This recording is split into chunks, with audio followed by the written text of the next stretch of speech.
Call to order. What? May I please stand for the pledge? Ready, begin. I pledge allegiance to the flag of the United States of America and to the republic for which it stands, one nation, under God, indivisible, with liberty and justice for all. Okay. Okay. Mr. Snodderly? Yo. Mr. Wallace? Here. Tim? Oh, sorry. Mr. Bizarre. Sorry. Mrs. Hurst is Mrs. Hurst absent? Okay. Mrs. Conforti is here. 4 with 1 absent. Okay. Information and discussion, the CSBA Annual Education Conference. I wanted to get people's views on what they thought about going for them. If it's something that you'd like to do as a board separately. Do you have some input? No, not going. You're not going. Okay. Is this year, is it in San Francisco? No, Where is it? No, it's in San San Diego. I'd probably skip it. you skip it then. Okay. I'm at betwixt and between. There are some things I would really like to go because one, I'd like to support Paul. 2, I'd like to know what their schedule of things that are happening. Do we know what the program is? Not at this time. It's probably a It's few too early. months away from Yeah. being released. The registration opens tomorrow, I believe it is. And if we don't jump on reservations quickly, you find yourself walking to Right, the 2 conference. miles. So that's why I brought it to this special meeting, because I wanted to, if we were going to go, I wanted to make sure we got registration in the hotel or the convention or near the convention center where Mr. Posey, were you considering? I would go if board members went. I don't know that the value of what we learned last year equaled the value of what it cost. I appreciated getting That's to know what I was everybody, worried and about. I really appreciate as a new superintendent. Aren't they gonna do like video classes again and all that? Yes, they are. Oh, that, You know, so yeah. Zoom it. Yeah, that is totally an option to Zoom it if you want. I'm going to go anyway. It looks like with my transition from, and I'm not sure if this has happened, but Nancy, you may know a little bit about this too. It looks like I no longer need hotel rooms supplied by the district for my work at the delegate assembly and the board of directors meeting. It seems like the CSBA picks those up since I'm a director now. Is that what you found when they were working through that last one, Nancy? I believe we still paid for the majority of the nights, and they picked up the extra night for your extra meeting. that you had. Okay. Okay. I haven't heard anything else, and I knew you were out of town, so I figured we would talk when you got back. Yeah, and we're still not all the way done with getting me set up as a new director anyway. Like I don't have a CSBA email account yet that I can send all my delegates information, and I'm kind of the same as with Vern and Sean, that if there's not something particular that we're going for, I'm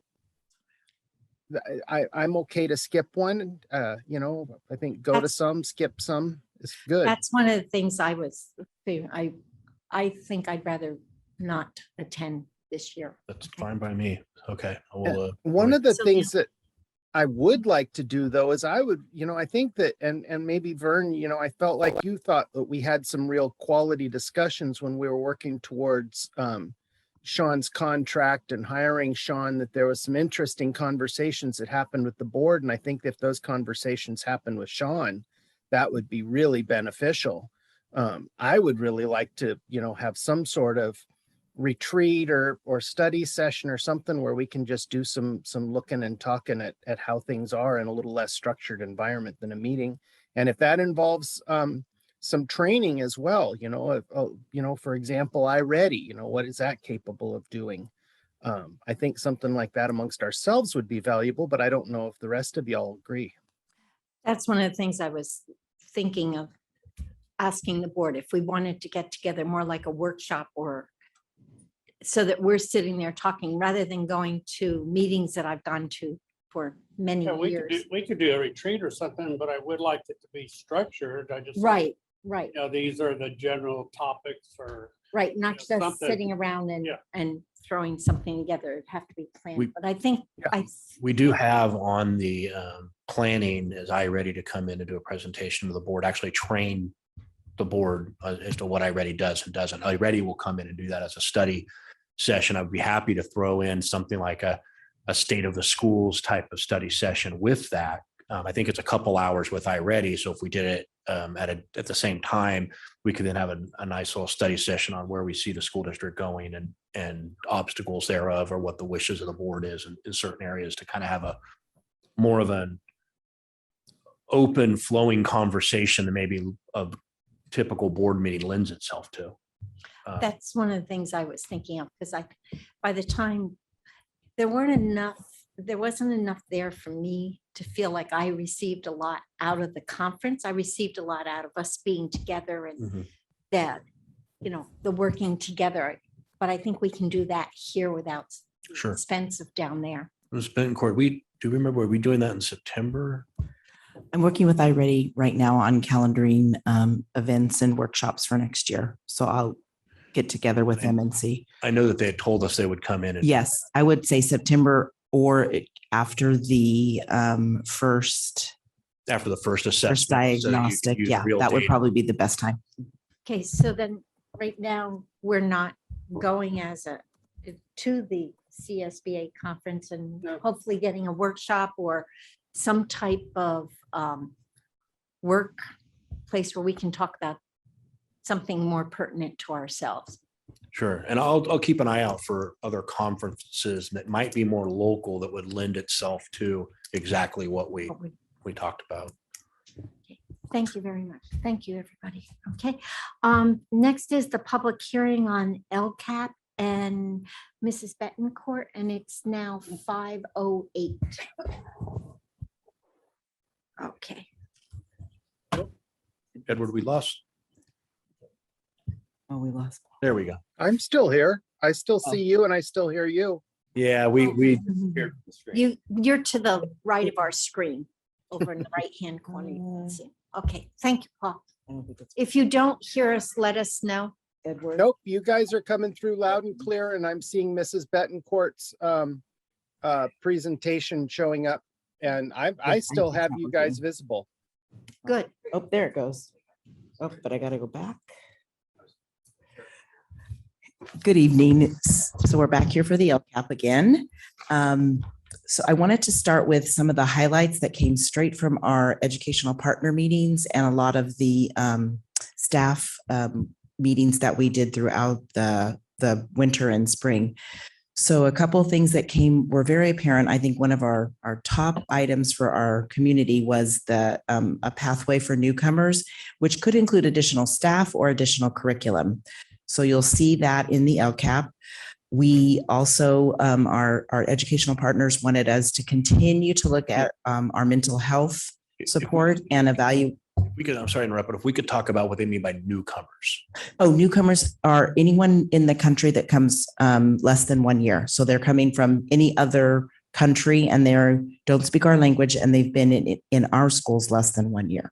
So our educational stakeholders were saying that there needs to be some type of a bridge or transition program. Yes. That they would address them, the newcomers in the first year Yes. of being here. Not knowing the language doesn't mean you can't learn the content. It just means you have to work on developing the language at the same time. So it's a struggle for some of them. And we want to provide better support, especially at the secondary. At the elementary, if you come in as a kindergartner, as a newcomer, you've got lots of support and you will learn the language. It's just the nature of kindergarten. But if you come in as a 9th or 10th grader and you don't speak the language, you're going to struggle in your science class, your math class. So we want to offer more support, and which is more staff in some ways to support those kids in their core classes. And then also maybe a class that is working to develop their language every day, all the time. It's not like you're going to learn it because you hear it. You're going to specifically target language development. So one of the things we have to make sure is a lot of people see newcomers and they think, oh, I came from the Bay Area, I'm a newcomer. Yeah, no. So we're going to have to make that a very specific. Yes, yes, yeah. And then again, a big focus from our stakeholders was that we conduct at least a needs assessment to see where we need additional supports when it comes to mental health for the students in our district. We're really excited about starting elective pathways, not just at the high school, but all the way down to kindergarten. That'll support our high school pathways once they get there. Professional development is always something you need to tackle. Things are constantly changing in education. So we need to make sure that we have professional development just for all of our teachers, staff, classified and certificated, but that we also make sure that we're focusing on those groups that need the most support, our at-risk students. We are going to have a lot of opportunities to expand our after-school programs in the coming years. So we want to look at what that, it's basically start planning what that looks like. Not everything will be done in 1 year. So it's building a program that's sustainable over time, but we want to make sure that kids are staying in school who are here from, all day, basically 6 to 6, right? 6 to 6, have opportunities to do, maybe play intramural sports that we provide in our programs, Girl Scouts, 4-H, art, physical, other health-related physical education, things that the kids, assemblies, interventions, things that our students may not have the opportunities to participate in because their families are working and working long hours. So we want to give those opportunities at the school sites. At this point, the state is giving us a lot of resources to accomplish these expanded learning opportunities. And the purpose of it seems to be that we can make sure that every student has the same experiences in these TK to 6 grade levels that every student has. Not every student has, either be because the family doesn't have the resources to enroll in Girl Scouts or Boy Scouts, or we can't play an instrument, can't rent an instrument or hire an instructor. We could certainly have an instructor come in, be it one of our teachers or a private instructor to come in and do music lessons at TK6. So every student can really have the same experience regardless of the socioeconomic background, that they're really going to get to see what they like and what they don't like to do. Which benefits everyone in the long run when you give students opportunities, even at a young age. And of course, we want to continue with our academic tutoring and intervention during school, before school, after school. The sites work on those plans and what works best for their site. A lot of our high school kids do the tutoring part because they play sports and it just works out better with their schedules. So that again is going to always be a focus. Any questions on this? Came directly from those meetings that we held, our community meetings and our stakeholder meetings. Yeah, I have a couple. On the pathway for newcomers up at the upper levels, I think Nancy Caton used to teach a class like that at the high school. Will Yes, we she be did. adapting some of her, but not necessarily her, but what we learned in that program as we move that forward? Will it be a similar thing? Yes, we want someone that can develop language while the students are also learning content. So that I actually talked about having that in the past. That was a program that worked, and I think that we could learn from that. Cool. And then for my 2 cents, make sure that we throw aquatics on that after school opportunities list, because that's going to take some work. We'll have to move kids on a bus from distant campuses and whatnot, but we have a pool and we can get them drown proofed now. Yeah, we can absolutely do that. Another part, would we be able to help parents who are also the newcomers who are not? We do that through our adult ed, and which is also in our Lcap. We offer an ESL class and we offer a high school diploma class, a GED type class for our adults. Continue We that. would continue. We've already signed up and done our MOUs, and we have that ready to go. Have we ever considered a parenting skills class in our adult ed curriculum? We have not held, not that I know of a parenting skills class, but we have had parenting skills classes provided by the sites. and the Center for Human Services. And one of our mental health clinicians actually held some parent sessions this Good. last year that were available to all parents in the district. She had 3 sessions, I believe, at the high school, but it was open to all of our parents. Excellent. Well, my question, and it's sort of a rhetorical question. I mean, maybe you do have an answer. We provide or make available tutoring in the after-school program, particularly for high school kids. Pardon me. But it seems to me that well, let me begin by asking, how many people take advantage of that? I would have to have Mr. Pruitt address that. I know we offered tutoring at the high school this last year. Okay. So we can get that information for you. We can even email you that information or email the board that information. I think the important thing about the high school is each student has a different need. It's a little bit more difficult to have like a 3rd grade intervention. I can pull those kids and put them in a group. It's not the same at the high school. So there are some things we're trying to do in the LCAP that I think might help with that question too. Well, the reason I was asking that is I was thinking of a child or a young man that I know, and he's not in this district, he's over in the Bay Area, in an affluent district. And I was talking to his parents about, whatever his schedule was. And he's I thought, and I believe he is, an excellent academic student. They've got him earmarked for several Ivy League schools. But what surprised me was that his parents said, and then he has, we've got him signed up for calculus and Spanish tutoring, because even though he's in these AP classes, we want to make sure he blah, blah, blah.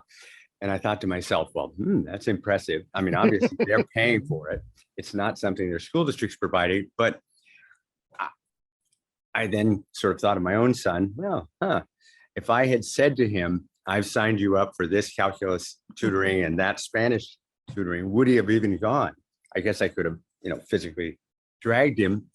But I guess I'm saying, how do we motivate somebody who really has, is thinking to themselves, what, 245 or 255, school's over and I'm done. And yet we know, or somebody in the school district knows, his counselor, his math teacher, his Spanish teacher knows that he would benefit, or he or she would benefit from a tutoring session. And I guess what I'm saying is, how do we get them over to tutoring, and how do we make it attractive enough that they actually take advantage of it? So we're looking at study hall in a restructured different way. So one of the actions you'll see in the LCAP is to decrease the number of students in a study hall to no more than 25 students. That will right away set those study halls up to be tutoring supports also. So for example, I'm not saying this is how the sites YOLO or the high school is going to do it. So I'm just going to give you an example. Okay. Don't hold me to it. But let's say that one of the math teachers at the high school has 25 kids. Because of schedules, it gets hard, but we might look at strategically placing, and I know Mr. Pruitt and I were emailing about this, kids who need math support in that class. But we also could look at kids saying, I've got study hall 5th period, but my math teacher's doing his study. I'm going to go see if I can get some tutoring from my math teacher. We're just trying to find a system where they don't have to stay after school for it. I'm on the football team. I don't want to stay after school for tutoring, but I need support in math. So it's not completely fleshed out yet, but what we're trying to have the sites do, both Orsimba and YOLO, is lower our, and this, Mr. Posey proposed this at one of our cabinet meetings, so we're working towards it, is lower our study hall numbers to 25 and use study hall in a different way. I don't know everybody's. What we'll be doing with extended cabinet here in a week from Wednesday is to revamp the look of what study hall is. Right now, is it fair to say some study halls have 50 kids in them?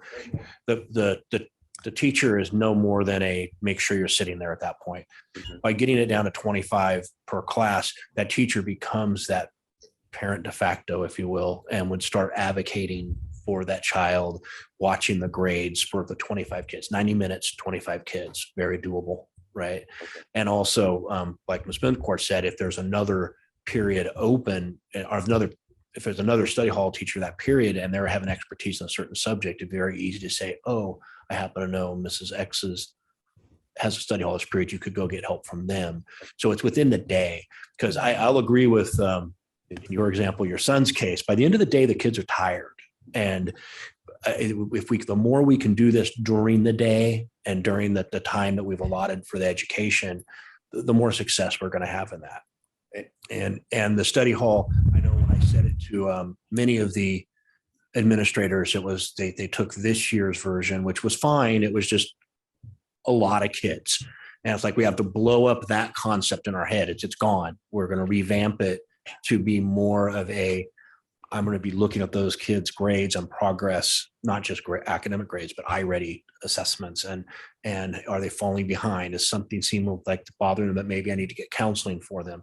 We're really going to take that role, that parent with those 25 kids. So we're going to revamp that. My grandson went to the after-school tutoring, been a number of years. I don't know if it's changed or not. But, he's a kid who would not go unless I was taking him back to class. So he'd go in the room and then I sit by the door, to keep them in there. But the deal was the teacher that's assigned to that, they could do basic help if the kid has to ask for it. Yeah, sure.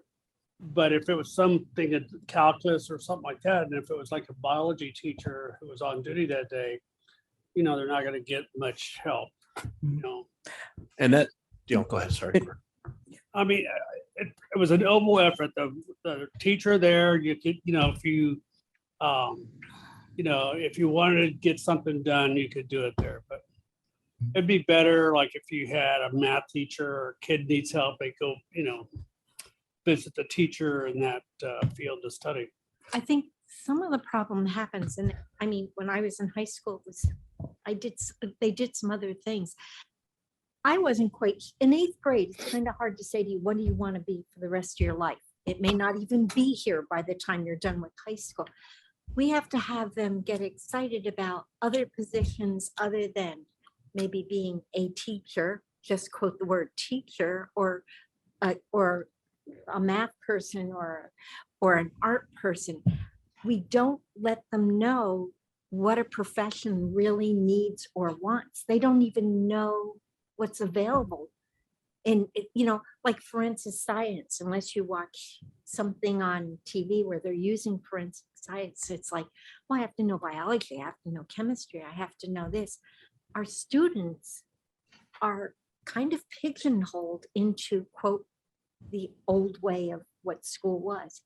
Somehow we have to get them excited and show them professions that are available that aren't going to go away. Like if you like digging in the dirt, okay, maybe archaeology, but what is there available for them and what do they have to learn? They don't just learn how to dig in the dirt, they have to learn chemistry, biology. And that's the concept really of this TK5 elective piece too, is that it's going to be very broad, right? The art, TK2, grades TK2, you'll take an art elective, you'll take an ag elective, you'll take a theater elective, very broad. And then as you move into the 4th, 5th, it starts to narrow a little bit. And then we say, well, if you liked this particular discipline, if you will, then this is what the middle school offers in terms of electives. So there's maybe 3 or 4, right now there's 3 choices in the art world. You take ceramics, you take drawing or art. Yeah. And so you get more specific. And then when you get to high school, that's where the pathways come in, where we make those pathways almost like majors in college and say, if the high school student gets 12 electives, I think, in their career, or 14 electives in their career, we could really, it's more electives you have in your major when you go to college. Right. And so you could really get specific on the training, where if you say in art, by the time you get to high school, once these pathways are completely built out, TK12, you could really be, I'm going to be graphic art. I'm going to be, sculpture. I'm going to be, design. It's more specific. And with those pathways, part of building that literature is this leads to a profession here. These are the good universities you would go to out of this pathway. And that's so what they need. It really focuses you. There was a study done a few years back where, the problem a lot of students have now is they pick the college where they want to go. Then they see what degrees are offered at that college. Then they choose what they want to do with their life. And it should be exactly the opposite. You should pick what you want to do with your life. What major do I need to do that? And then what is the good college for that major? And this is kind of designed to get them more into that mindset. I know I want to do this, or I know I don't want to do this, which is another valuable thing to find out. I thought I wanted to, but I don't. We have to have means for them to switch as well. There was another part. One of the students was really interested. He wanted to be a professional baseball player, but he just thought all it meant was he had to play well. He didn't realize the physical part and the mental part, and that you had to have something more than just being able to hit a ball. You had to know how to control your life and how to travel without parents around. And it was very, very interesting to watch this panel of adults and young adults explaining to these other students what they have to do. It's not just, well, I'm good at bowling, so I'm going to be the bowling champion. They had no idea that, they only saw the dollar signs that would go with it. And just to kind of wrap up, Mr. Bazar, with your question, I think it's really important that we understand that high school students are still students. They're not adults. And we need to sometimes make them do things during the regular school they may not want to do, but they do want to play football or they do want to be in a club. So that's all after school. So if you want to do those things, some things need to get done during school. So I know as a parent, I was that guide for I'm sure you all were too, but not all students have that. So we need to take some responsibility for supporting those students throughout the day that need some sort of support or intervention, and not just say, well, just come whenever you want to, because they won't come. Right. That's sort of the point of that question. I was in preparation for this meeting, I was looking at different sort of strategies that others have advanced or how to catch kids up because of the COVID and other reasons. And it seemed like tutors one group is pushing tutors, another group is pushing extending the school day so that you have a longer school day, you have or more school days, actual extending the school year. And the idea then is that you are forcing again more educational presence and effort and blah, blah, blah. And both camps have their advantages, I suppose. But what I kept thinking of when I was looking at our report and tutoring is that motivational question. Because again, my son's friend or my friend's son is motivated by the fact they're paying for it. I mean, he's also motivated by the fact that his parents are going to yell at him, but that's the parents' motivation. They're putting out a lot of money, so by God, they want to see him actually sit there and listen to somebody talking Spanish. But that doesn't necessarily work for all the kids we have. I mean, some of them are very self-motivated. We've had examples, I think, in our student reps. And, if everybody was like that, then we don't have a problem. But everybody isn't like that. Right. And that's, I just hope that and this sounds like a good beginning to make Study Hall a more meaningful experience, because we got to do something to make them actually participate in the programs we're offering. I agree. I think we need to really define well what we want to accomplish. Mr. Bazar just raised a great point about taking some of our top performing kids and really helping them excel. And, we've had good luck getting kids into great schools, and let's make sure that they're very successful there. But why are we offering tutoring? Is it to get, kids below level up? Is it to get, all kids moving a certain step? But I think it's very important that we both look at and what do we want? And the same thing with the mental health that we were just talking about. Are we doing mental health to improve attendance? Are we doing it to have more stable relationships, between boys and girls in middle school and high school? Are we doing it because we want less fistfights? Those are each three different things that you could measure, but we need to measure those and ask if they happen. And I think, it comes straight back to the tutoring thing. If kids go, they're getting something that is relevant and working for them. And if you've got to drag them there by their ear, they're either not motivated and or they're not getting a good quality product and we need to take it back and relook at what we're doing. I would suggest that something you could use as a measure for this new system of study hall is how many kids are getting promoted up the ladder. You know, my own daughter hasn't been in our schools for a while, but she was really held back by our system. You know, I think I could do a higher math class. Oh no, you stay back with us. And, you know, she had Kathy and I pitching a tizzy, and she, you know, that worked for her. We need to be pitching a tizzy on behalf of these kids whose folks don't know what a calculus genius is, much less that they've got a 4-year-old or fourth grader who's doing pre-calc. You know, that kid needs to be pushed ahead. And looking at how often our internal staff is pushing kids ahead is a good measure of how successful you guys are being and what you're describing as your goals.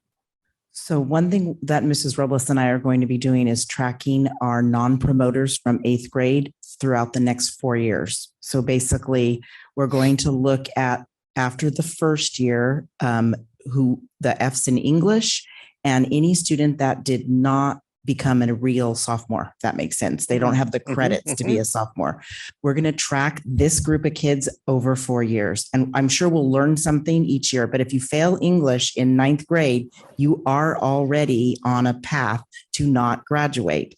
And you go through this whole credit recovery, concurrent, and that is really not what's best for students. So how do we keep them from failing English in 9th grade?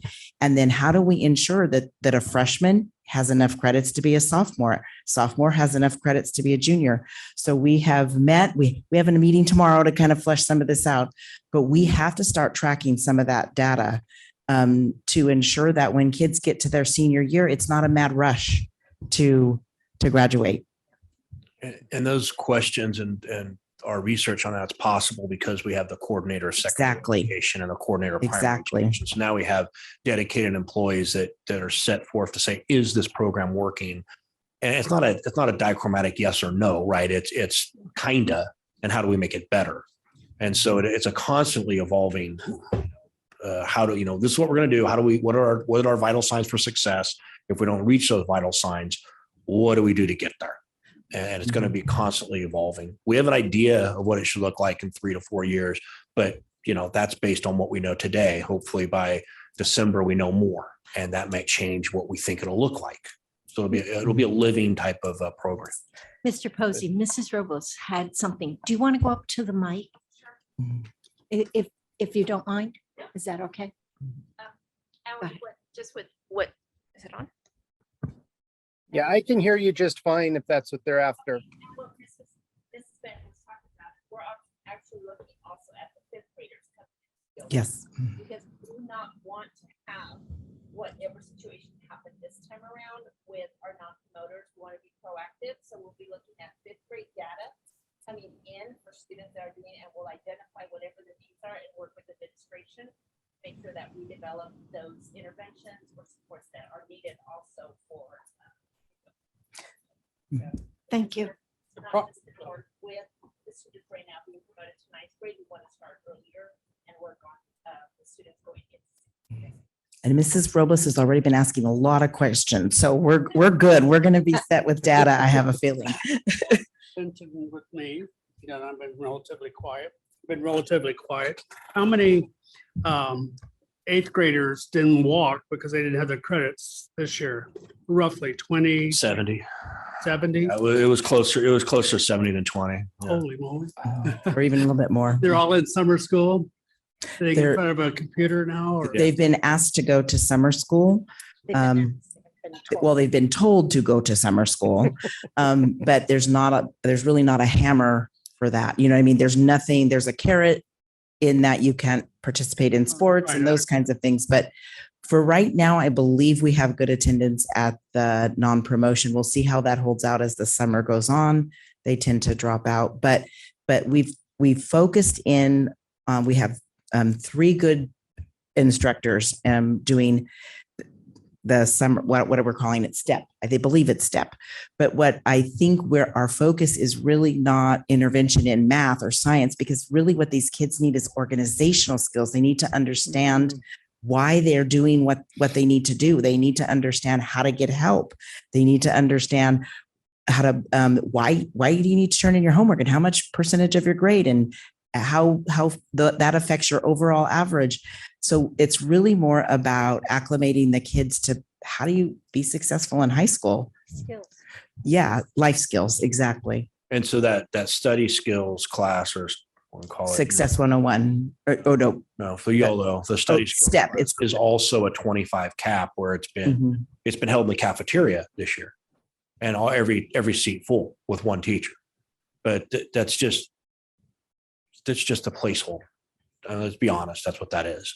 So next year it'll be 25 cap, one teacher, 25 for exactly that purpose. These kids can't slip through for 3 years and then, oh, by the way, you're not promoting. Okay, I'm going to ninth grade.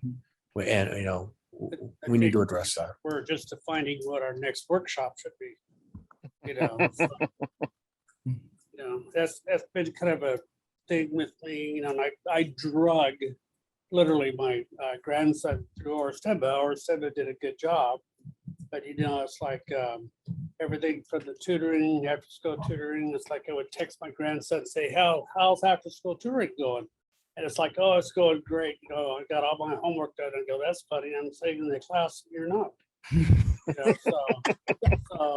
You have to have parents be active participants. so to motivate, it's something that I never found a solution for, in all the years I'm in. There's all motivation, carrots, something there, and maybe, parents too, Sanger Unified did a good job finding that solution about 15 years ago. And when I came here and I saw the study hall set up 6, not 12, it's an element they didn't even have. They had after school, too much to Mr. Bizarre's point, to getting the kids from the class to after school was the issue. And they never had a solution. They said, I wish we could offer this inside the class period. And as soon as I saw the high school and YOLO's study hall, I'm like, oh my gosh, that's the golden carrot. That's what nobody else has thought of or funded. And that's the big thing. It's expensive.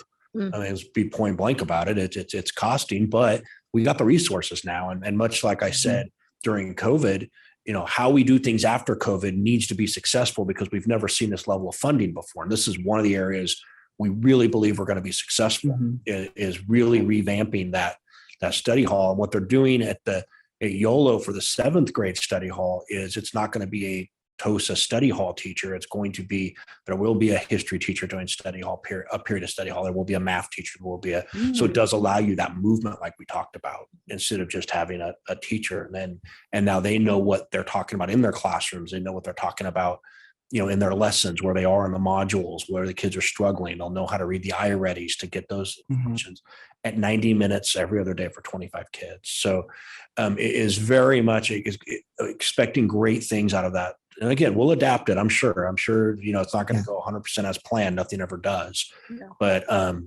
it's a really good start that I think will be looked at by a lot of people when we see the results. We'll see. And this is not a lack of teacher willingness. The teachers at the high school, and I'm sure YOLO too, are very willing to support students. It's a lack of having a structure in place that allows them to do it. So I know Mr. Pruitt and his team will work hard on developing that structure. And with only 25 kids, it's going to be, I'm sure they've had a lot of scheduling.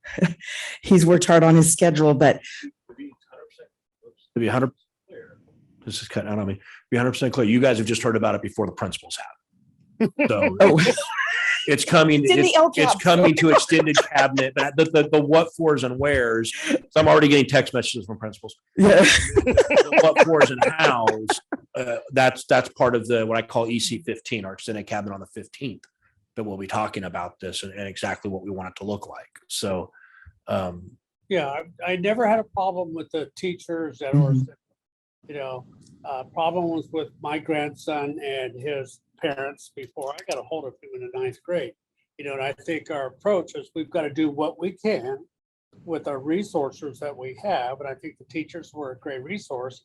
But then at 3:30, they go back to their family, and unless there's some way to make a difference there, it's just, particularly if they've already gone through 8 years of school and aren't successful, then suddenly they're in the 9th grade and we, you know, got to get them enough credits to get through high school. It's just a very tough job. And I think that's been the driving question in cabinet is how do we make these successful regardless of who or what the family situation, like the home situation, like the Oh, parents. that's right. It's like, you gotta, Because we have to do also for foster youth. kid has to, I mean, I got in trouble, I got written up a lot of times, but a lot of times I would say, sorry that your parents suck, but you're gonna have to take, you know, the initiative on your own to learn how to do this stuff. Because otherwise you're gonna be out here, you know, living in a cornfield as well. I've seen where in schools, and it's not the best, it's not the program that parents want to hear about. Parents go, your child has to go, you go, we'll meet you on Saturday. And I've seen administrators go pick up the parents. Yeah. You go, whoa, changes your Oh. attitude. You ready for slide 2? Yes, I am. There's not a lot of slides. I'm ready for slide 2. I don't think it's working. Oh, no, it is. Sorry.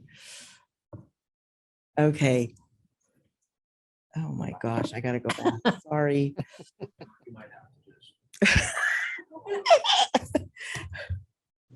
While you're going back, I will point out that perhaps we need to think in terms of a specialty for this study hall of being that life skills, study skills, advocacy person, not just an academic subject, but some of these kids are going to need that person in their corner or that mental, One more. not necessarily a trained mental health, but that auxiliary mental health support.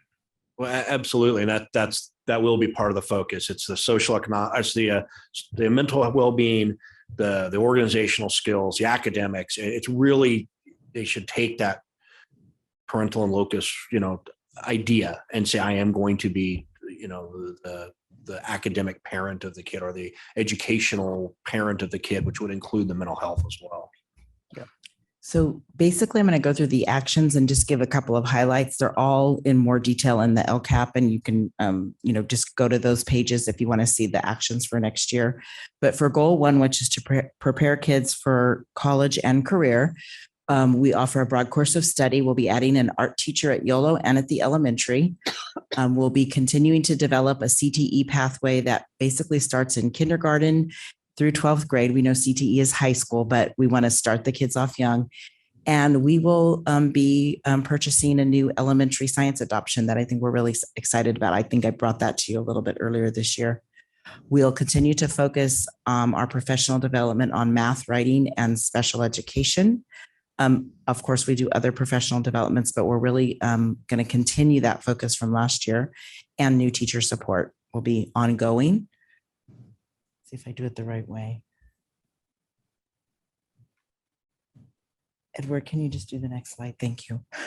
So we purchased supplemental resources to our core. We're going to add another grade level, 2nd grade, to our Wilson reading system that has been a great success. We've gotten great feedback from our K-1 teachers. And then we will be continuing to focus on writing with Jane Schaefer at the high school, step up to writing at YOLO, and then Nancy Fetzer at the elementaries. We have PDs, for most of those things already lined up. Intervention and support, continue to increase intervention programs at the elementary and the secondary, add an intervention teacher at YOLO, and this is where this lower study hall class size would support intervention at the secondary. English learner support, again, a real focus on increasing support to students who are new to the country and just entering our school system at all grade levels, but especially at the secondary, but also continuing our ELD, our support for our, level 1, 2, 3s, and 4s that are already in our district. Special education, professional development. We did a special ed parent night this year where we focused in on things for just parents of special ed students, like what is from an assessment plan to an IEP, how does that work? Our parents are invited to attend what they call CAC meetings at the county, but they never they can't get there. It's in the evening. So we're doing our own version of that here. We did 2 nights and we'll have at least 3 next year. So we didn't get a lot of parents, but we're going to continue to hopefully build the capacity for that. And then of course, it's ongoing collaboration between special education and general education. And extended support here again with the at-risk students, after school interventions and interventions within the school day at all grade levels. We continue to monitor, and support our schools facilities, retain teachers. There's, information in the Lcap. It's very, very brief on those 2 things. And then develop that career and technical education pathway is another. We added that as a separate action so that we could really focus on that separately. So that's a new action that we did not have. It was always been in the Lcap, but we actually pulled it out and put it as a separate action. When you're talking about the LCAP, you want to address the data and the years. For the metrics. This is correct me if I'm wrong, a fillable PDF. So when it says year 1, we don't have really control what that heading says. It really should say 2021 data. Is that correct? Right. So the metrics that we are using for this in this Lcap is 2021 data. So for example, the suspension rate is 0% because we were on distance learning in 2021. Really didn't suspend any kids. You'll see more normal data, if you want to say it that way, more what typical data, I should say, next year when we're measuring what happened this year. Goal 2 is just engagement. And that's kind of what we've been talking about, spent a lot of time talking about how do we engage our staff, our students, and our families. So our actions, our parent involvement, the sites do a great job of offering second cup of coffee, special ed parent nights, mental health support, SSTs, IEPs, school site council. There's a lot of outreach to our parents in this community. Parent Square is another way we keep in communication with our parents. So parent involvement isn't the old fashioned, I'm going to come down to the school and be the room mother, which I had when I first started teaching in Newman. Parent involvement is, it's more like they're connected and they know who to go to when they have questions. They get their questions answered. It could be digital support, it could be email, but it's just really, it's changed over time what parent involvement actually looks like. The old fashioned room mothers and having time to volunteer has changed a little bit, but they still can be engaged in a lot of different ways. Extended learning opportunities, we have to offer and give access to students for our extended learning day. So basically our 9-hour day. And the way we give access is making sure that anybody who doesn't live within city limits and can't walk or near a school can get there by bus. So we have already budgeted, I believe, for 1 or 2 late buses, 2 late buses, so that kids can stay for that Girl Scout meeting, or they can stay for the intramural sports and then ride a bus home. Where they live should not dictate their access. And then adult education. I think someone was asking about adult education. We do offer those classes. Social emotional support, constantly ongoing. And I know, Paul, you asked how it's measured. It's measured in a lot of different ways. It just depends. I think at the elementary, we're preventative. We're trying to prevent students from having some of the issues they may have with behaviors and social skills. As we get into the secondary, it's also, there's kids go through different things and we need to be able to address those. We have added another BCBA. We call them Big Buzz. That's a behavior specialist and a program facilitator. We had a lot of students coming back to school this year with a lot of, we're talking about our little ones, really struggled with the structure of school. If you think they hadn't had to do the structure of school for a while. So we want to continue to support sites with that. And then trauma-informed skills, that was kind of put on the back burner this last year because there was a lot more going on. So we will be looking at some training for that. I know that question's come up, so I'll interrupt you real quick. Sorry. No, go ahead. The trauma-informed skills trainings, I've been through it. It is heavy and it is significant and it's very informative and I recommend it, but not this last school year. there was already a lot going on with the COVID world and the teachers trying to figure out how they're going to be able to teach and not going to be able to teach. So it's certainly on our docket for this upcoming year to do the trauma-informed skills training. And I know that was a district-wide goal, but I think I'd said that back in September or even August that I wasn't a favor of doing that this year. I think it would have just been too much of a psyche hit for a lot of our employees. And then we'll participate in several surveys this year and to get input from our parents. And then health services has pretty much maintained. I think it's great that every site has somebody there that supports with their health services. That's all been through the Lcap over the years. So Edward, is that my last one? There you go. Any other questions? I apologize if I jumped the gun, but it's in there, so I didn't want to. No, it's fine. Okay. I just wanted to point out to the board that, Yeah. it is still under development. We're working on this. I realize that the state has completely hobbled us with their data rules and the fact that, we can't put down the suspension rate that we know until they tell us what our suspension rate is. But the idea of, and I mean, part of this is due to the fact that there's I don't want to use a colloquial term for it in a public meeting, but a match going on between various departments where one of them just says, hey, we don't want to see this stuff happen, so we're going to hog tie it and make it awful. I would really suggest that instead of using horrible data that doesn't elucidate anything, that we add our own column of projections. And just, hey, if it, put it on the top of the sheet that says if this is, if the number you see, there's no reason that we can't project what our suspensions were for last year. This is a fillable PDF that we turn into the county for approval and we get the numbers. So the county. The state develops the template, and you cannot deviate. Like they will tell us, they won't even let us do one thing different. You can't make any adjustments. I don't want you to think that we don't know our suspension rate. We've actually been monitoring it actually more closely this year than I ever remember.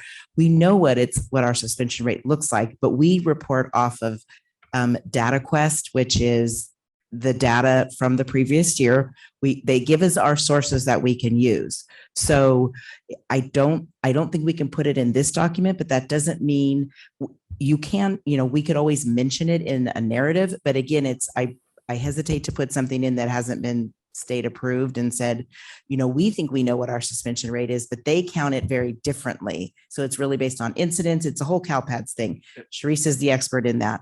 So, and I'll agree, Mr. Wallace, 100% wholeheartedly. I was fortunate to sit in the room with Governor Brown when he introduced this idea of a local control accountability plan, local. And he said, if it's ever more than 10 pages, you're doing it wrong. That's a direct quote from him. It's 70. Yeah. I see 42 of 70, and I applaud Mrs. Bettencourt to keeping it to 70 because I've seen them go to 132. Yeah. And I'm not sure, you're right. It says local. You think we'd be able to change the headings and all of that and do our own thing, but it goes to the County Office of Education who has to approve it. Mm-hmm. And they don't just rubber stamp it. Let me tell you, we get them back with corrections here, corrections here, corrections here. Absolutely. And the template has changed. I think every year, Carolyn and I have been doing this. They give us a different template to use. So they set the template. The State Board of Education votes on the template. We have nothing to do with that. We're just. Mm-hmm. Is there a different document then that we're using when we're working with our stakeholders and our parents and whatnot? Or is that the document that they're insisting we use now? Because that's a big change from when it first started and various districts defined what their LCAP and their LCFF would be. Do you mean just like metrics that we have in the LCAP that we're always looking at different metrics? Sharice can pull data for us. I can email her tomorrow and say, what's the suspension rate as of today? So we have done that several times throughout this year. We have a special ed team that's actually looking at suspension rates and how to lower them. So the data is available to us in Power School. Sharice does a great job of pulling it whenever we need it. So depending on what we're looking at, we do have that data. Again, that might be a data workshop if you want to see. That could certainly be No, like I I'm kind of talked talking- about us. Go ahead. I'm talking about something completely different. This whole LCAP process is supposed to be an interactive process with parents and stakeholders in the schools. And if you hand them this document and say, oh, by the way, we're hiding the truth from the last year, and we're not going to tell you what it is. We're not We're going to hiding have the a truth. conversation with them for 5 seconds, and they're going to say, Because- yeah, you're just blowing smoke. Well, we're not necessarily hiding the truth. It's that we're just working a year in arrears as the LCAP has us do. I certainly think that what you're talking about would do very well in a state of the schools type of workshop, where if the board was to say, these are the topics we'd like to see covered, this is the data we'd like to see, could certainly put that together in a workshop and have that same conversation we're having here. Okay. The process was very, very interactive with, even in this room it was. And even before this room, when we met with teachers, when we met with parents, we met with, and there was a good interaction of what we want. I mean, some things up there we were surprised to see. And, okay, we listened to our stakeholders, we gave it to them. And that part, the L stands true. It's still local. I'm not sure where the control comes when they hand you a template. That's the part I don't necessarily get. But if it's something where you're like, I'd really like to know what the data is on, on suspensions, we can get you the most current, up to date. We do monitor that closely. I think what might help, Mr. Wallace, and I understand the 0% suspension rate, but I have flexibility to go in there and add 0% suspension rate based on 2021 distance learning year, which will give parents a clearer picture of why that is a 0% suspension rate. Yeah. So I understand what you're saying. I'm hearing what you're saying. So if they knew that, I mean, of course no one was at school. We had a 0, we didn't suspend anybody. So I think I can go in and add that. And that would actually, I agree, that would make it more clear if someone was looking at this and like, they don't suspend anybody. It may not trigger in their head that this is based on 2021 when we were out on distance learning. Or even the board, not understand. I wish, Yeah, I think that's, instead of year one outcome, it actually gave the year. I wish it said 1920 school year, because if a board says we had 0 expulsions, well, wait a second, we had 2 expulsions in the last board meeting. Mhm. So how is that possible? That doesn't, I'll go and that make doesn't sure I add add that. up. But I don't think those are titles I've asked once before we couldn't change because it's a fillable PDF. We can only type in the white squares, not the What they tell us. the shaded squares. So We need a motion accepting the. Yeah, well, are there any other questions or comments? Then I deem this. closed. I do need to make one more comment, and that is, in some of our goals, this board, since we got back from model schools, has talked about prioritizing what we do, and the goals that we're listing are just make 10% improvement. Down the line, across the board, that's our goal in everything. And that's not following the concept of prioritizing what we're doing. And it also doesn't kind of relate what the data is, what we're trying to accomplish. And, for example, we're trying to make 10% improvements. The data that we have in there for both preparedness for college math or completing a career path is about 10%. So I'm kind of embarrassed that I couldn't remember how to do the math, so I had to do it longhand. That means that by the time our kindergartners graduate from high school, about 40% of them will be, not quite 40% of them will be completing a pathway and will be ready for college math if we accomplish our goal of 10% improvement every year. So I feel like I'm frustrated that this document that we're using isn't really doing a good job of doing some good planning. And I hate that the state has hogtied us into, using data that doesn't leave a real picture of what's going on. But I also want to make sure that we look closely at what we're doing and that we come back and prioritize. So I hate to, thank you. I really appreciate that comment. It's much of what I've been waving a flag for too, and the sense that I think we do use this document for the purpose of what this is. The Lcap doesn't say that we don't use another documents that we self-evaluate how we did that year, which would be very closely tied to the superintendent goals. And that could be we're done with the state of the schools type of thing. This is what we want to look at, a workshop. It wouldn't be a speech. It would be more of a workshop. These are what, this is what we want to accomplish. How are we going to do it? And the board establishes those priorities. Then we come up with superintendent goals. And then we did a really good job this year. I'm writing the administrative evaluations right before I came into this meeting. And with that shared vision, their goals looked like my goals. And when they collected the data throughout the year, I could see exactly how they did on those. And the next year will be the same and the same. So all of that can be done outside of the Lcap. This is the compliance document for the state. Okay. Board could certainly say, this is what we would like to look at, what we would like to monitor. Yeah, there's nothing in the law says we can't advance on our own agenda. I never, I'm retired. They can't do nothing to me now. I put very little effort into state and county reports and all that. I did just enough to keep some guy from showing up in my office, saying, hey, we need to talk about this. But spent a lot of time using our own data and our own results, local results, to change our style of teaching, And then I just looked at the county and the state as, it's kind of like getting a sticker or something in your sock, it's irritating me, and they have no clue. But we have to do it to get our money and our financing, but we'll help kids somehow. So we can branch off, and we don't necessarily have to, follow all this stuff. I mean, put too much effort in something that we can't use is a waste of time and money, so. Bureaucracy. But we can, as a district, go into it with a parent or a student or our, principals, our department heads, and say, this is what we've got now using our data.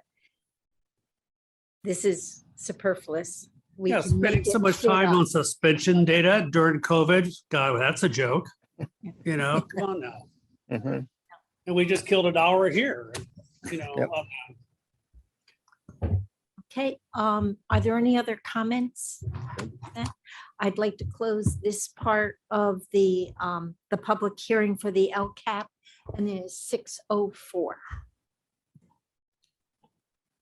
Okay, I'm going to open up the next public hearing on the 2022-2023 budget, and Mrs. Mendoza, 6:04.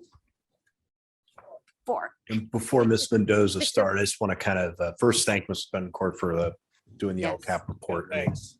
A lot of hours spent into that. Also, I had a scheduled day off on Friday, and I understand that the report changed on Friday because new stuff came down from the state. So I say that not for any other reason than to highlight how quickly the information you're about to receive changes.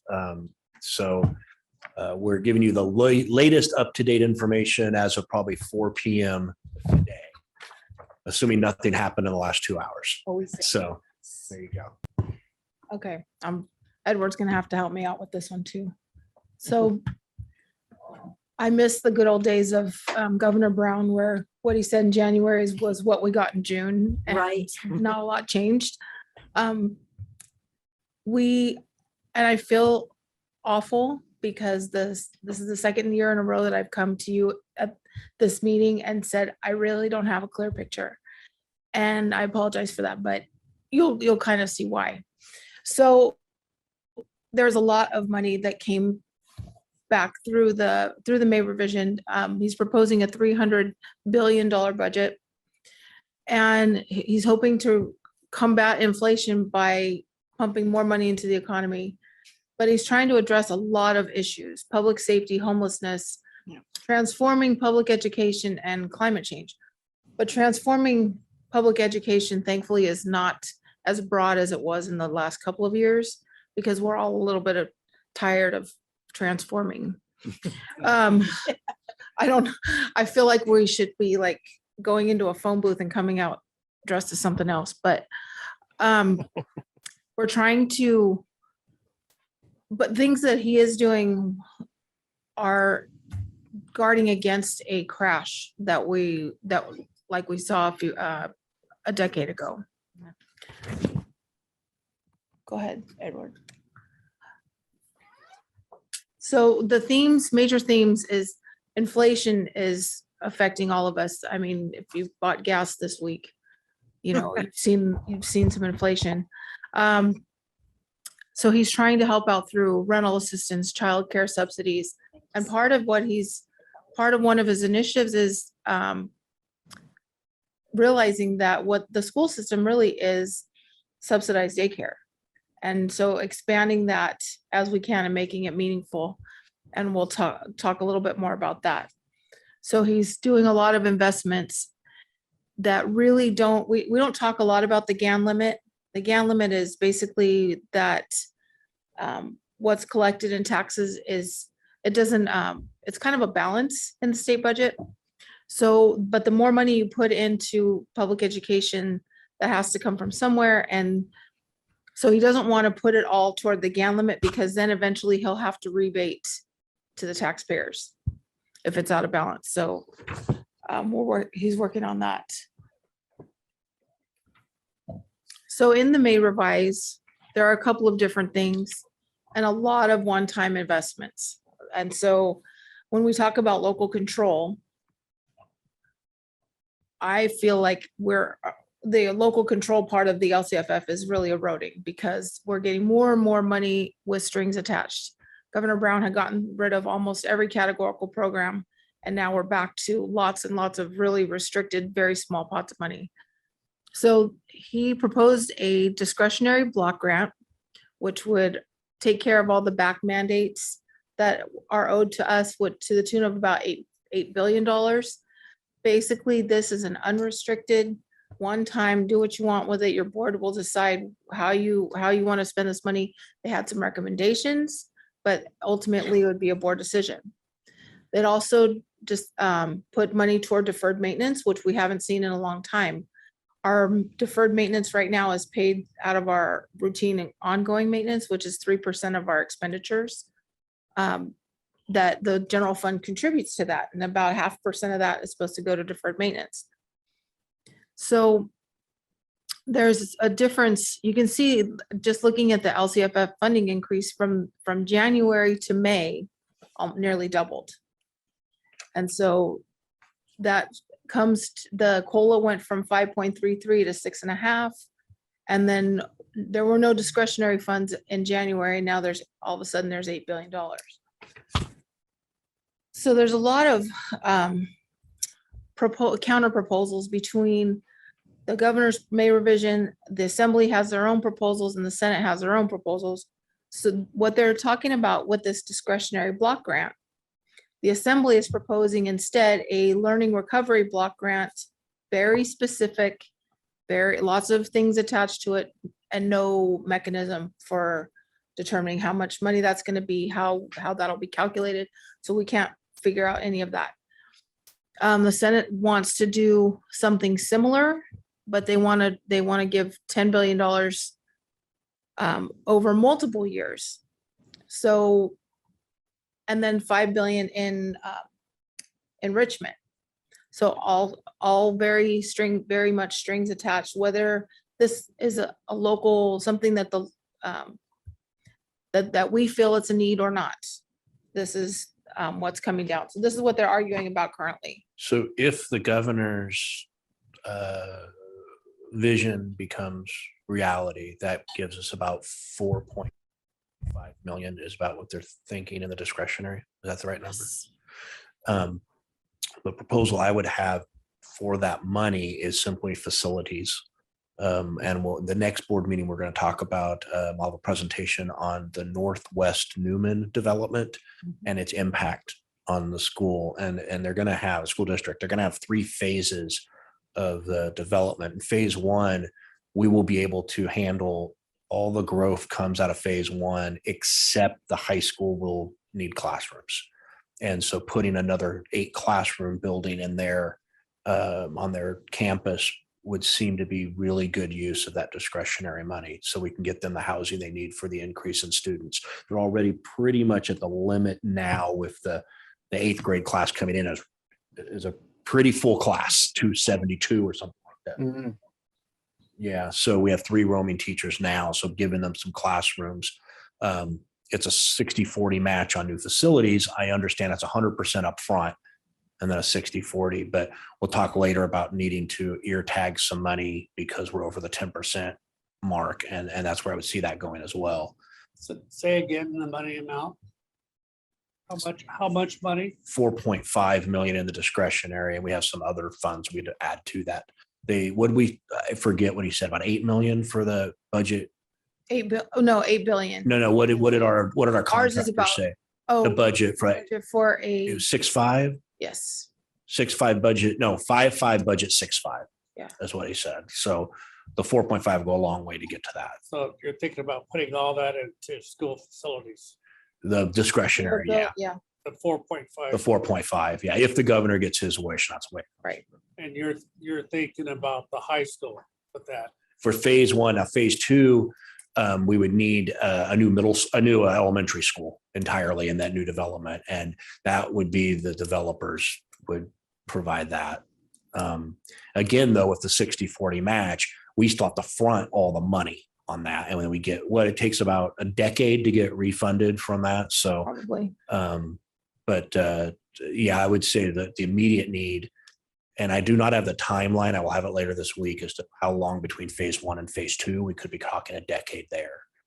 I don't know. They haven't been able to pin that down yet. The land itself isn't even annexed to the city yet. Oh. So I'll have a presentation next board meeting on a week from tonight on specifically those 3 phases and what it looks like. But phase 1, which is going to be sooner than later, we probably want to get moving on. Phase 1 this year. Phase 1 is this, we haven't annexed yet, so it's probably still 2 years away, I think is what they said in the 2+2 meeting. Sounds right. But still, we need to be considering that we want to be ahead of the game. Phase 1, 2 years down the road, and phase 2. We don't know. I'll find out later this week. Yeah, probably more like 7 or 8, I think. Yeah. So for LCFF funding, the governor and the assembly and the senate have very different ideas of how to do this.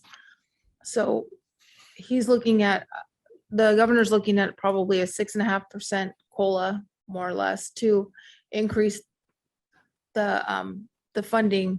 And that's applied through the existing formula, which increases the grade span allowances as well as the supplemental and the concentration grant funding, not necessarily to the base. The base would affect every district. The supplemental concentration really just affect the districts that have high concentrations. The assembly is proposing 15% COLA for the LCFF, which increases and then it also increases the number of students identified as low income, because there's one proposal that's getting tossed around that would include homeless students as unduplicated, and it would also anybody, instead of the free and reduced lunch guidelines that the National School Lunch Program uses, California would go to a measure of the federal poverty level. So if a family was identified as being 250% of the time of the federal poverty level, and I think that would increase the number of eligible students in our district, looking at that number. And then the Senate's looking at a permanent ongoing increase. So in the differences, there's ways that they want to get to this number.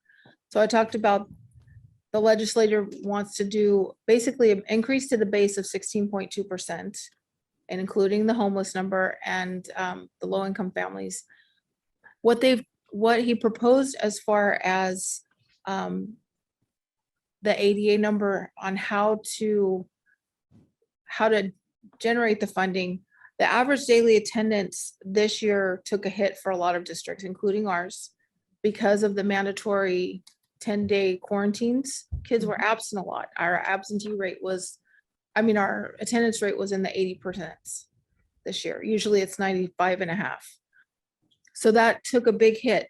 So the Governor Newsom proposed a COVID mitigation language on how to calculate mitigation for this year, and then taking a rolling average, a rolling 3-year average for next year and the out years.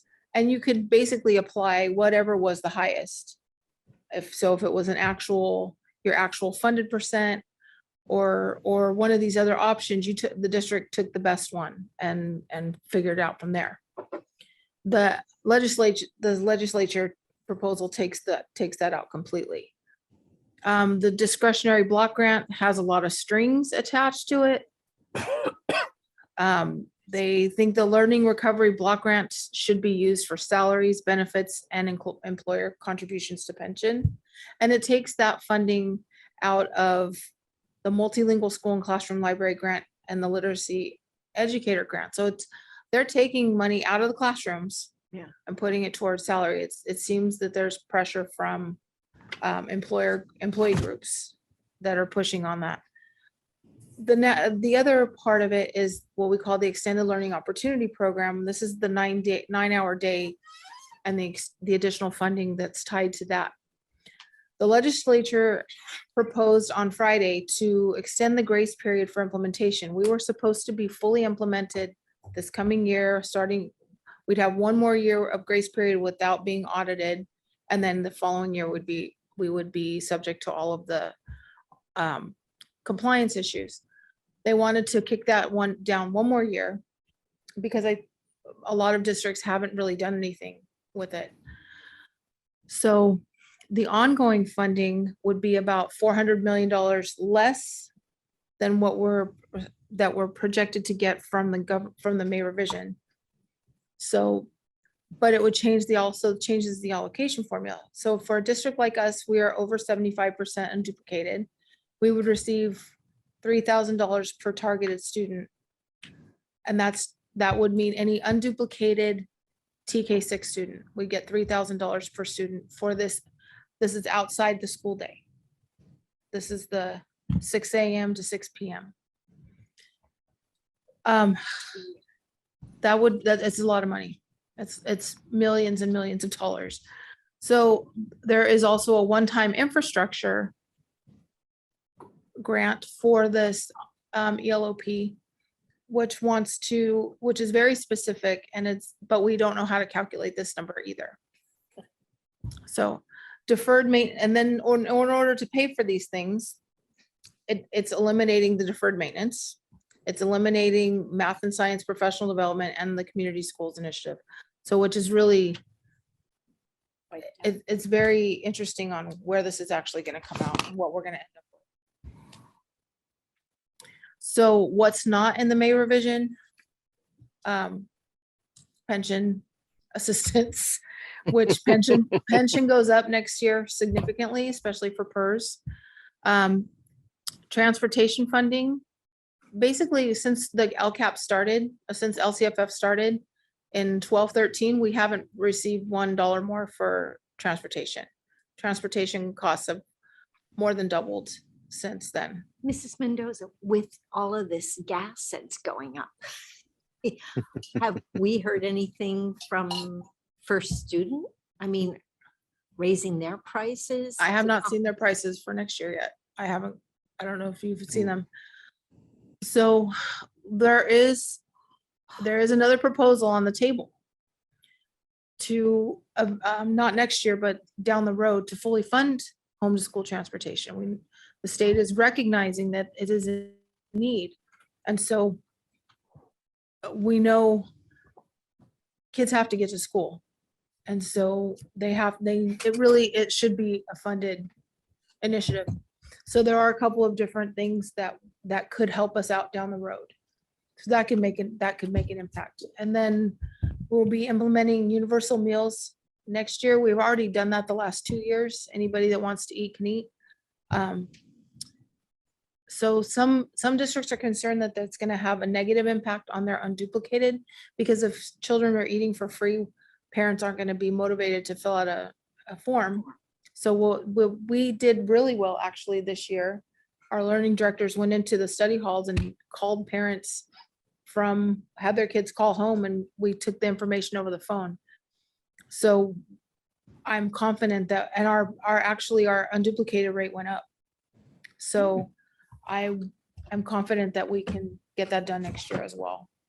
Yeah, it should always strive for 100% completion rate on the forms for exactly that reason. Many parents either, well, my kids aren't gonna eat the food anyway, so I'm not gonna fill out the form, or I know I don't qualify, so I'm not gonna fill out the form. Well, especially with the increase to 250% of the federal poverty level, more parents will qualify than they think Yes. they do. So we really need to make sure we get 100% of those forms returned. And that number really has an effect, not just on the LCFF, but also Title I, our E-rate funding. A lot of funding is tied to that number. So where that number goes down, it hurts across the board. So we've made a lot of staffing investments to meet the LCAP goals, as Mrs. Bettencourt mentioned earlier. We maintained all of the things that we added this year. And I thought we added a lot this year.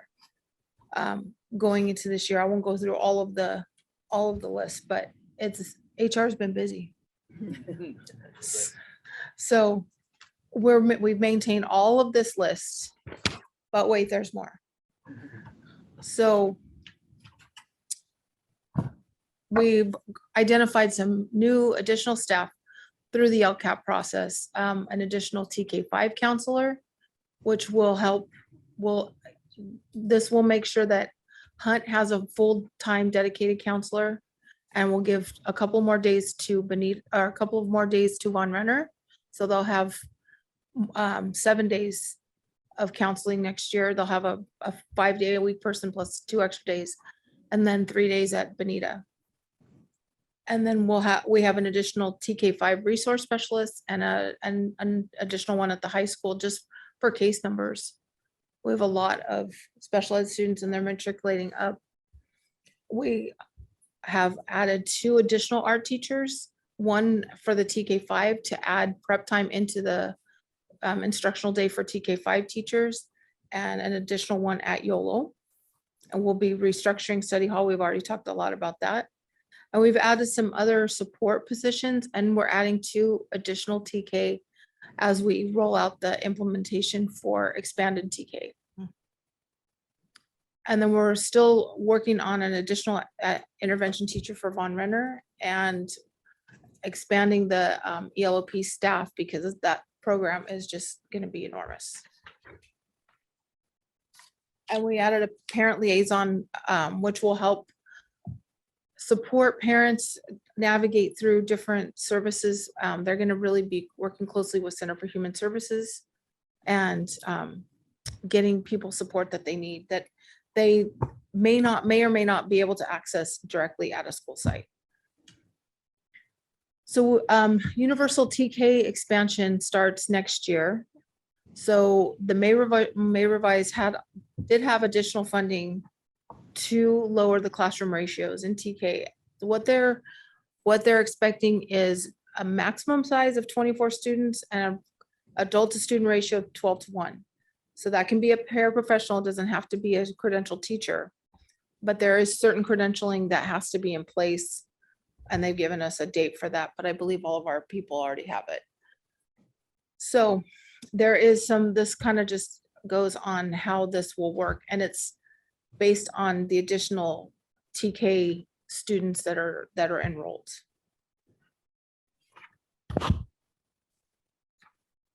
So there are things that are not included in the budget that's going forward. And there's going to be a lot of changes between now and probably August. So I factored in the 6.5% COLA. but not any ongoing increases to the base or any other proposed ongoing increases. There is no mechanism. The state has given us a template to calculate the LCFF. It's not terribly difficult, but FCMAT will revise it once all of the known things are, they could be revising it once a week at this point. So what we're basically doing is areas where the governor and legislatures agree, we're budgeting. Yep. The unknown areas, it's just not budgeted because I'd rather add money to a budget than try to figure out how to take it out. Yes. And so at this point, it's just what you see in the budget is strictly where we know the common ground has been met. So the deferred maintenance is not included. There was no mechanism on how to even begin to calculate what that would look like. And there's nothing for transportation because that was a legislative proposal. Although that would have probably a good impact for our district. So things that we did include was there is a one-time, the $1,500 per reported 21-22 ADA. And the reason I say reported is because there's the reported ADA, there's the ADA that uses the COVID-19 mitigation. There's several ways to look at it. So they wanted to be very clear that it's what our actual butts in the seat were. So that comes out to about $4.2 million.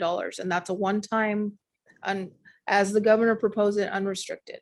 So that's what Mr. Posey referred to earlier. So there's a current year adjustment of the 1920 attendance rate, which was for us 95.5% applied to this year's enrollment. This is the ADA, this is the mitigation. So that gave us a higher funded number if that actually passes. So then you could utilize the option for next year and the second year. You could utilize the option of the whatever's higher, your current year, the year before, or your 3-year average. So you run all those numbers and see what's highest. And then the extended learning opportunity as proposed is $2,500 per TK6. And so that would be about $2.7 million. And that's just based on the formula that was in the May revised. That's not the 3,000 per ADA or any other adjustment.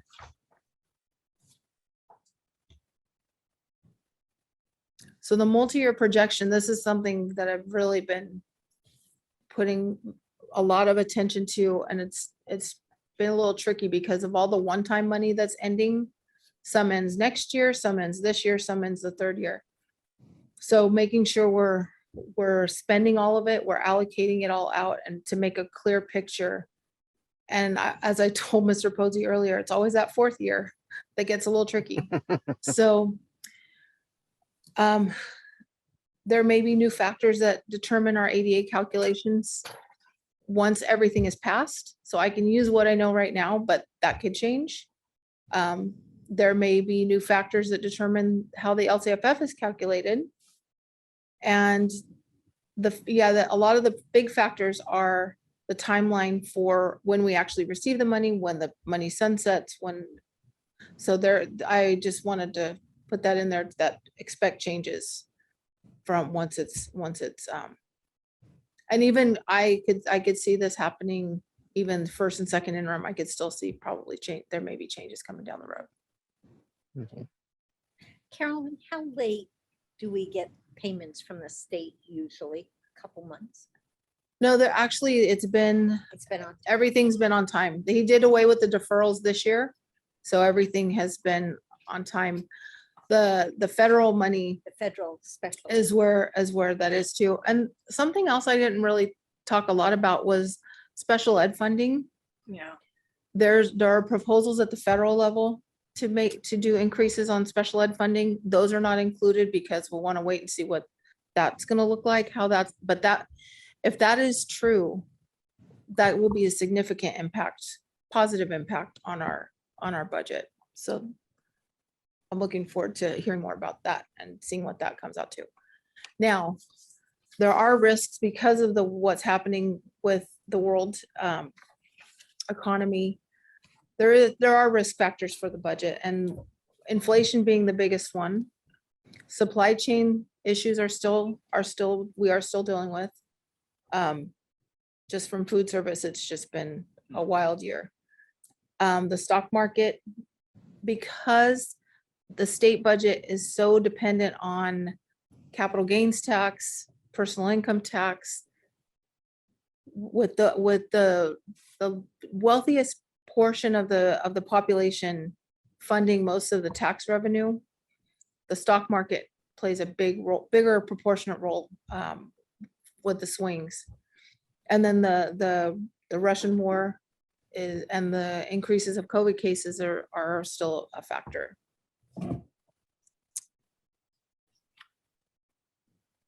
So the summary, this is where Mr. Posey and I were talking about ending balances. Because of the state has made all of its deposit into its rainy day fund, and it's at a certain level of general fund expenditures at the state level. Districts are now capped at having a 10% reserve. So what we can do, we always have 8% designated for economic uncertainty, which is, I feel, is a pretty healthy balance for keeping our cash flow positive. We can have assigned balances for a little bit more than that. So looking at next year, and this is just the projection, this will change, I guarantee it. So our 8% for economic uncertainties is just over $4 million.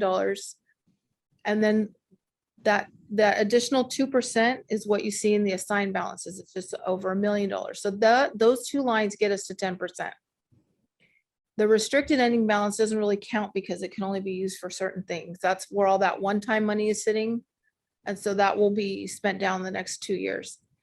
But there's a committed balance, and that committed balance is anything over the 10%. The board will need to decide how they want to commit those funds, whether it's actually moving them out of the general fund into another building fund, or if it's just saying, and this is all will be done through a board resolution at unaudited actuals in September. So the board will have to advise us on what they would like to do with that amount of money to protect us from, I mean, it can be for, well, let's see. Okay, for the assignments, for example, we did technology infrastructure. So if we needed to do systems or something like that, there's a lot of things that we can do. Basically, that money gives us some flexibility. So it's 7.7081014 that we need to have via board resolution assigned somewhere. So it's not just Yeah, the board decides what. And the board can move that back out of whatever that assignment is via another resolution. Yes. So Okay, once it's assigned, it's there, but you could then move it at a later resolution. And when does that resolution need to go? I thought it was next September. week. No, September. Oh, because September. Okay, so we have a when little we bit have of the time. final number. Okay, so we have a little bit of time for that. Mhm. That's the money I say for now that puts you right at what that classroom building would cost.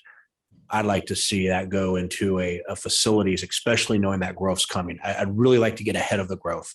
We already have 3 teachers roaming at the high school. I'd really like to get ahead of the growth, at least for phase 1.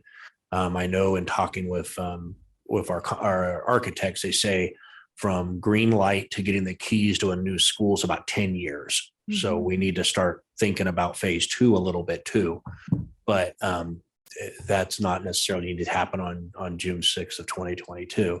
But the board should be thinking about where we would like to commit that balance. So when we come to a September resolution, and again, an October resolution could change it. So it's just would keep us from changing it without the board knowing about it and reallocating it. But I would really recommend, as we're really healthy and everywhere else in the budget, we've got the ELOP handled. We have what we need to get done handled through the extra monies that they've given us for COVID recovery. I think that 7.7 would be really well well placed in a facilities fund for now that would help us start planning that 8 classroom building. The facilities one, where that big part that used to be muddy that we put grass in, that's where that Exactly building where will we go. Yes. between the Will we classes. use the same kind of architectural plan so we don't have to have it redone again? It should look just like the J wing, except it won't have science rooms. It'd be 8 classrooms. Okay, is what so we don't have to go into spending money for. Right. it- We'll probably a little bit on some redesign, but not a Right. whole lot. Dave, Okay. When will this money be available?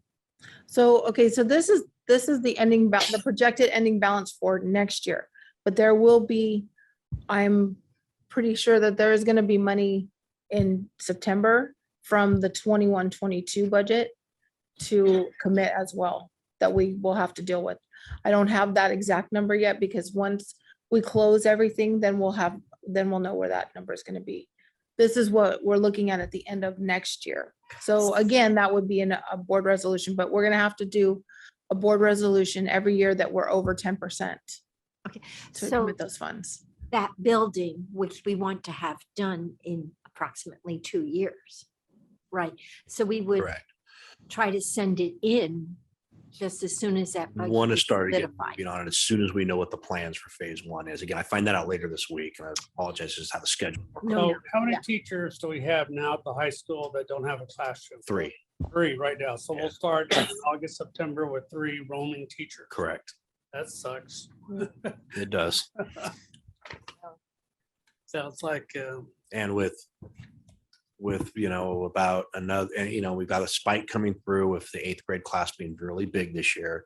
A little bit of relief next year with this incoming 8th grade class, but I'll have the numbers for you precisely, but with an anticipation of another 80 or 90 students coming from phase it 1. would take a couple of years to get To build it. classroom going, right? We should start it when they start thinking about that And then- developing, because when they start selling Well, that's what houses, I'm saying. If Yeah. we got 3 teachers now that are, walking around with a cart. And we need to start now. correct. Basically, when the budget is approved, or which is. We would get our architects. Put working it on in it as quickly. quickly as we Yeah. can. Plus, We haven't got the architect going yet. Right? not yet, no, because we're still in, Can't we do it. reserve the funds yet. Well, why can't we do it? Why can't we get the plans going? We can, if that's the will of the board, then certainly we can. Well, it seems to Yeah. me that this is kind of a matter of urgency, Right, So I think, this is not the right place, not the right board meeting to discuss it, but I think we ought to get started on that, yes. kinds of things. Think you I need to- just want to, I want to do throw that. my 2 bits in for a review of what our overall facilities plan is, because I don't want to build something at the high school and then find out, well, that doesn't really fit with the way, when we go to 9th grade at YOLO or something. When we change what we need for our educational needs. So I want to make sure that we have a solid look at what our facilities plan looks like and what kind of buildings we build, so that we don't turn around in 5 years go, oh, darn, I wished we'd have thought of that. So I would like to have a good solid look at what our facilities plan looks like. How many kids belong in an elementary school? What do our educational desires lead to on a facilities plan? But we weren't planning on moving 9th grade to YOLO, right? I'm making up examples of things You'll that, see me boy, you'd be in a, I don't like You'd junior high be- to begin with, but yes. putting It 9th it grade. wasn't on my radar, but now it's a blip on the outer circle of it. Well, let me give you a better example. Earlier in this conversation, we talked about the community schools, which is a process of putting like healthcare facilities and things like that on school campuses. It was a grant program that was going to be available. Were we looking at applying for that? Yeah, it's not on our radar to apply for it. Okay. No. It can be, but it's not. They look cool. I don't know that we want to get into that business or not, but we should be thinking about it on a whole long-term planning kind of thing. There's one in Grayson, if you're driving past and want to see what one looks like. What was the Yeah, familiar with it. When was the last facility master plan completed, Carolyn? I will have to go back and check the date. It's been a couple of years. This for But a Barron. lot of this information he's looking at would have been in the developer fee master plan. Developer. Or that was just done in April. So perhaps a presentation reviewing that Okay. would be, And I want to try and get back past just, we're going to have 600 first graders and get to, do we want first grade at the same place as kindergarten, or do we want them with second and third grade? Because those really change how we build a school and really change how our educational program happens. And if we just wait until we say, oh gosh, we've got, a school's worth of kids headed at us, let's throw another one in without thinking through how we want that to support our educational goals. That's the goal that I'm chasing, because you can't do that when you're trying to get a school built in the next 10 years kind of thing. You've got to be out ahead of it thinking, well, what's the right number of kids to go to an elementary school?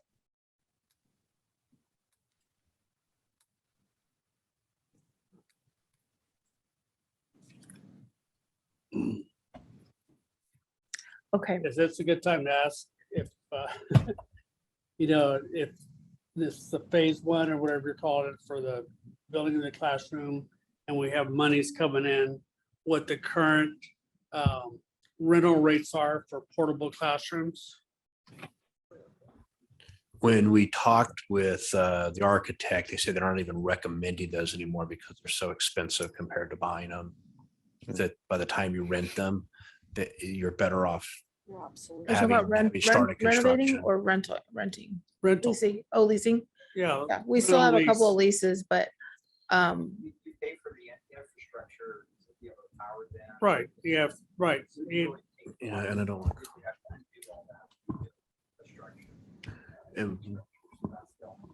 When I addressed that question with the architect, and he discussed, he does not recommend, he goes, better to start now. You're going to end up saving money over time. Same exact thing. By the time you put the pad down, by the time you put you might as well be building the building. So that's, he said a few years ago he recommended it, but now it's not even on the recommendation. Bill. That Well, again, we have an immediate need. And we're talking reasons why we can't do something, till like 3, 4, 5 years down the road. But I think, you do have to have the infrastructure, but doesn't mean you can't use the same infrastructure when you move those classrooms out and start building a new room. I mean, I've done that. I've bought and used classrooms, or, if you get lucky, you find a mobile classroom company that's having to go someplace to pick up classrooms that school's giving up.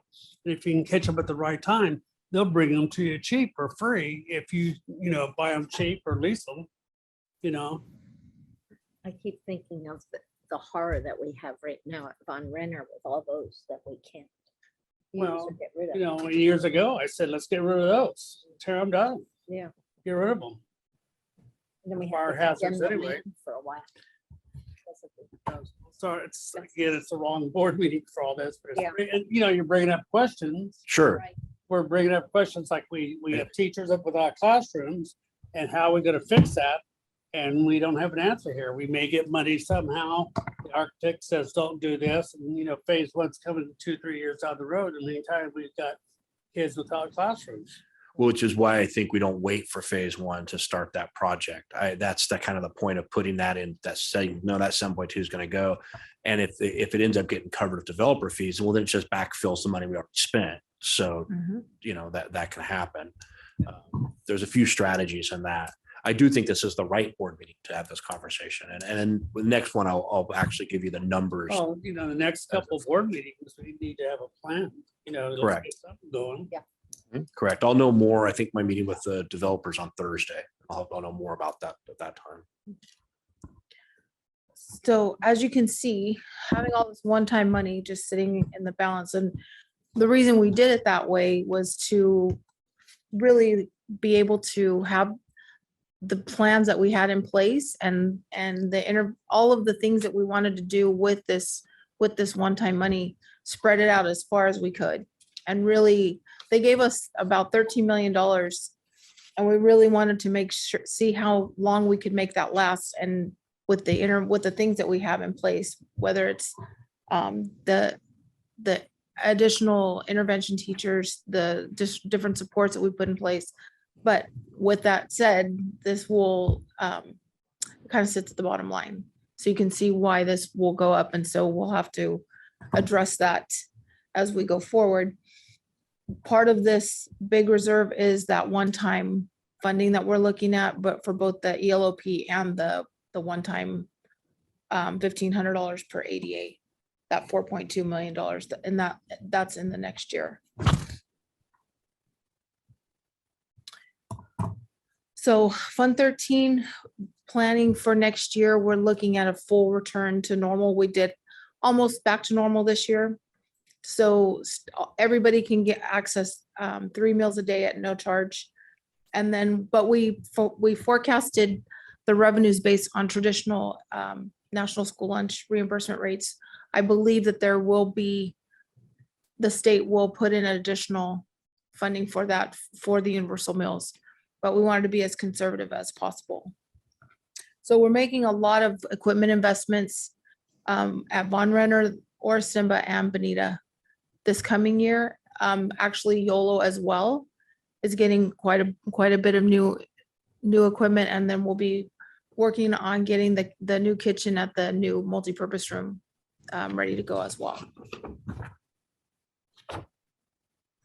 And then for the building fund, we did issue $14.5 million of bond anticipation notes in March. And so construction is underway at Oristemba, and planning is well underway for the Von Renner multi-use and TK classroom renovations for those two projects. And that will probably use up most, if not all of those funds.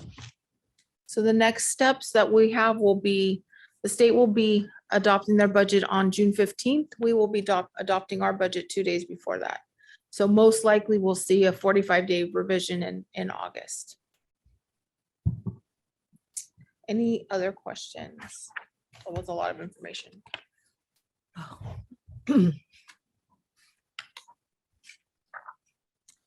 Is there any? No, are there any No, I think you questions? close the hearing. We are going to need a workshop.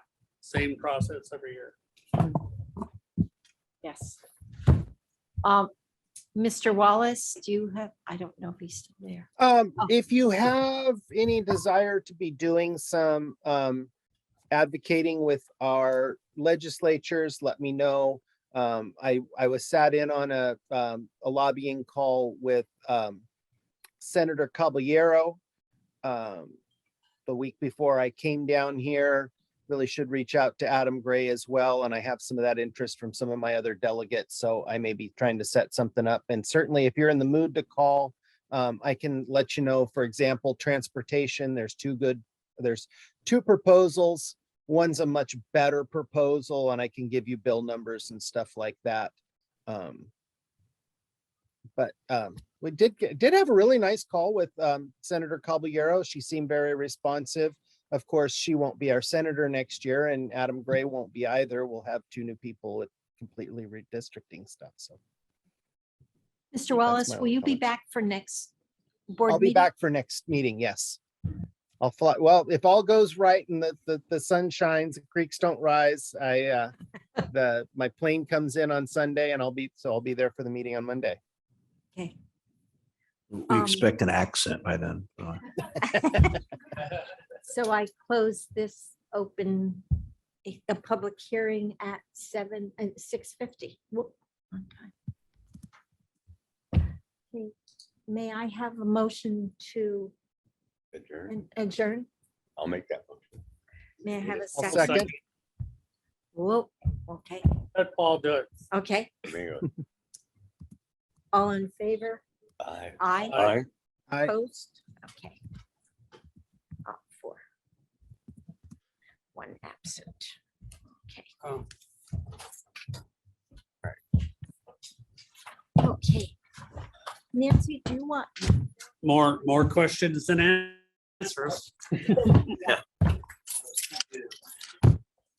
All right, Nancy, you're expecting me at the